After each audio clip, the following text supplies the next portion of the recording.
नमस्कार, आप देख रहे हैं गुड न्यूज। मानवीय संकटों को उजागर करती हैं अरुण केशरी की गजलें। अमानत-ए-अवाम के विमोचन पर कलमकारों के उद्गार। वाराणसी 30 नवंबर। अरुण कुमार केशरी की गजलें मानवीय संकटों को उजागर करती है।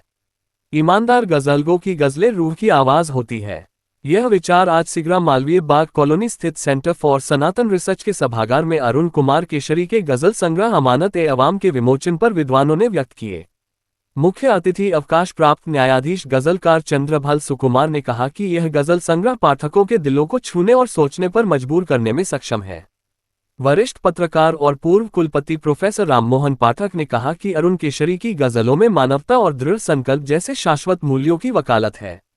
वरिष्ठ पत्रकार और गजलकार डॉक्टर अत्रि भारद्वाज ने कहा कि इनकी गजलें जनवादी तेवर के साथ लोकतांत्रिक मूल्यों के पक्ष में खड़ी होती है। नवगीतकार सुरेंद्र वाजपेयी ने संग्रह में शामिल गजलें आधुनिक जीवन के संघर्षों को खूबसूरती से व्यक्त करती है। प्रोफेसर श्रद्धानंद ने कहा कि अरुण केशरी गजल की परंपरा को जरूरी मानते हुए भी परिवर्तन, विकास, गतिशीलता और नवीनता के आधुनिक सिद्धांत को आगे बढ़ाते हैं। सोच विचार पत्रिका के संपादक नरेंद्र नाथ मिश्र ने कहा कि इनकी गजलें आम आदमी की पहचान के साथ सोच विचार की जमीन भी तैयार करती है।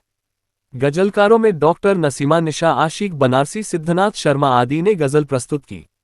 स्वागत करते हुए संग्रह के लेखक अरुण कुमार केशरी ने कहा कि गजल साहित्य की एक विधा है जो देश की सांस्कृतिक विरासत को संजोए हुए है। जो दिखता महसूस होता है उसे कागज पर उतार देता हूं।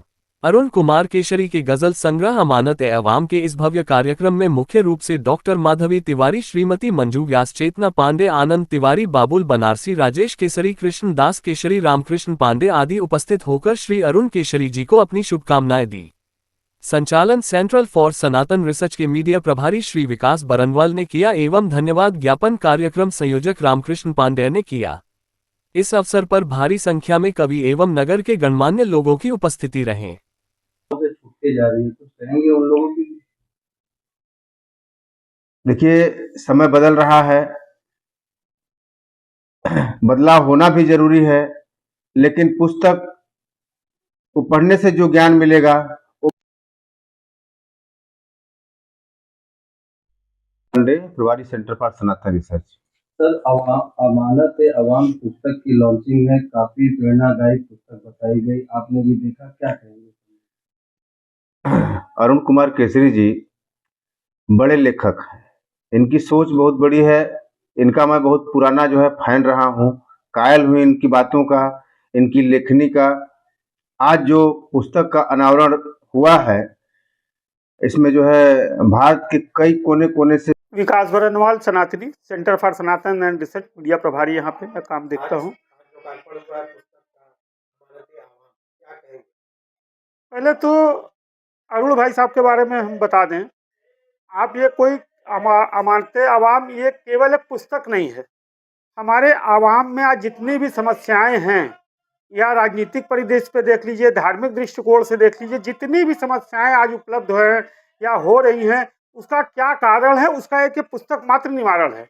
और ये सिर्फ एक पुस्तक नहीं है, आप इतने बड़े लेखक हैं, महान लेखक हैं, ये महान पुस्तकों की एक श्रृंखला में 6वीं पुस्तक इनकी है और अभी बहुत सी पुस्तकें आना बाकी हैं। एक चीज जरूर है कि जब तक हम पुस्तक को पढ़ेंगे नहीं, तब तक इसके बारे में कुछ जानेंगे नहीं। सर, शिक्षा पद्धति देखा जाए विकास सर, इस समय जो मोबाइल पद्धति आ गया है, तो किताबों से लगाव हटते जा रहा है।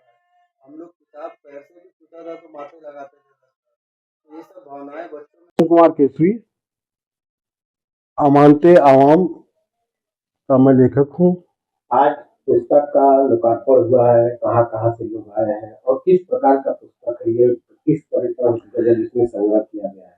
ये गजल संग्रह, जैसा इसका नाम है अमानत-ए-अवाम, तो अमानत और पूरे आवाम बन रही जनता, जो हमने लिखा है, अपनी संवेदनाएं जिसमें जागी हैं और वेश जैसे हुए हैं, देश का जो परिस्थिति काल है उसको आधार बना के सन 47 तक भारत को विकसित राष्ट्र बनाना है। उसमें साहित्यकारों का क्या योगदान हो सकता है, उसी कड़ी में एक हमारा एक छोटा सा प्रयास है कि ताकि हम भारत के लोग सन 47 या उससे पहले ही हम विकसित राष्ट्र को बना सके और जो भी आर्थिक, सामाजिक, राजनीतिक घटनाक्रम पूरे दुनिया में, चाहे वो रूस में हो, यूक्रेन में हो, अफगानिस्तान में हो, कश्मीर हो, इन सारी घटनाक्रमों पर इसमें गजल के रूप में अपनी बात कही गई है। और साथ ही हमने ये भी प्रयास किया है इस पुस्तक में, उसका समाधान क्या हो सकता है? तो ये प्रथम पुस्तक है कि ये हमारी 6वीं पुस्तक है। पहली पुस्तक चीक के नाम से सन 1986 में प्रकाशित हुई थी, विश्वविद्यालय प्रकाशन द्वारा। दूसरी पुस्तक द्वंद नाम से प्रकाशित हुई थी, वो 1974 में प्रकाशित हुई थी। और 25 साल के अंतराल के बाद सोच नाम की पुस्तक जो सर अगर बात की जाए तो कहीं ना कहीं ये जो अमानत है अवाम, ये काफी हद तक एक क्या गंगा जमुनी तहजीब की ओर भी ले जाता ना है, ना ना इस ओर भी ले जाती है पाठकों को। थोड़ा उस पर प्रकाश डालिए कि किन बिंदुओं पे आपने इसमें चर्चा किया है। इसमें गंगा जमुनी संस्कृति का कोई मतलब नहीं है। जो भावनाएं निकली हैं वो आपको इसमें देखने को मिलेंगी। और आर्थिक और राजनीतिक विसंगतियों पर आधारित ये कविता, ये संग्रह है जो गजल के रूप में। कहाँ के लोग आए लोग? इसमें बनारस के लोग आए हैं, हमारे गुरुजन लोग भी आए हैं, और चंद्रभाल जी जो पूर्व न्यायाधीश है वो आज कार्यक्रम की अध्यक्षता कर रहे हैं। राम मोहन पाठक जी जो पूर्व कुलपति हैं वो मुख्य वक्ता है, और तमाम लोग